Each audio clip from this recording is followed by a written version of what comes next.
Dredfunn original production. Please sit back and enjoy.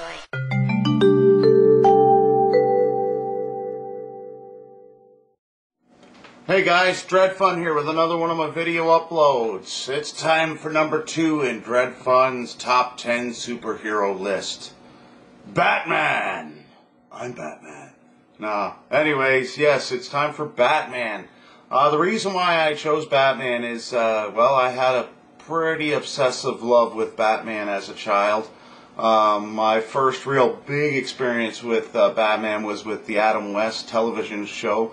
I can remember coming home as a kid just pumped out of my brain, waiting for that show to come on, and through that, of course, I eventually, explored and learned more about Batman and truly discovered how much he meant to me. To be honest, it was really tough between the number 1 and the number 2. Either one of these on any given day could be interchangeable because of how much they mean to me, but for all intents and purposes, I'm going to put Batman in as number 2.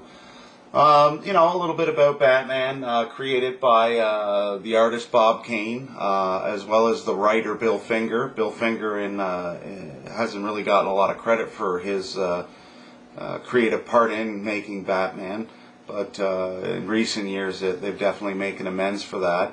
The first appearance was in Detective Comics number 27, 1939. That's when Batman made his first appearance.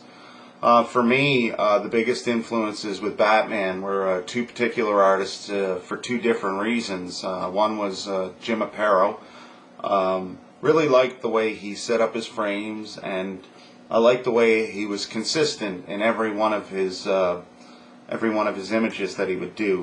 There was never any clutter or confusion. The lines were always nice and clean, and the colors, of course, not done by him, but I really thought Jim Aparo did well, especially in I guess it's A Death in the Family, where Robin gets killed, and where you and I and all the people that were fans at the time voted to have Robin killed. I mean, the Jason Todd version.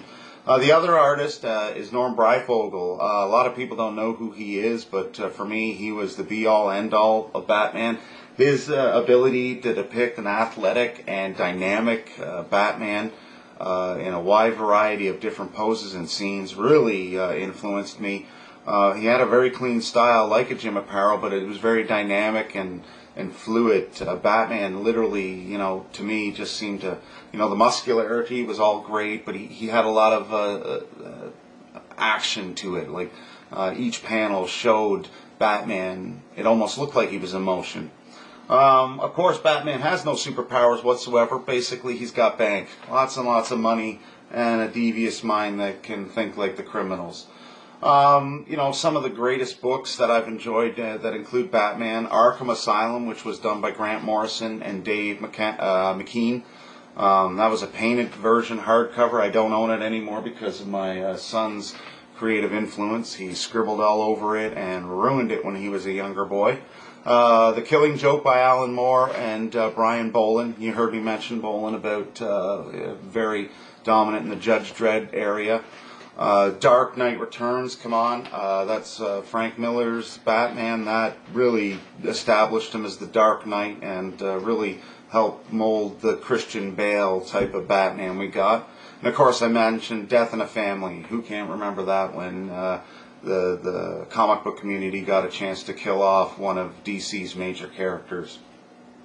Anyways, of course, I've drawn this all in my comic book style. I got Batman on a roof with some bats coming in from behind.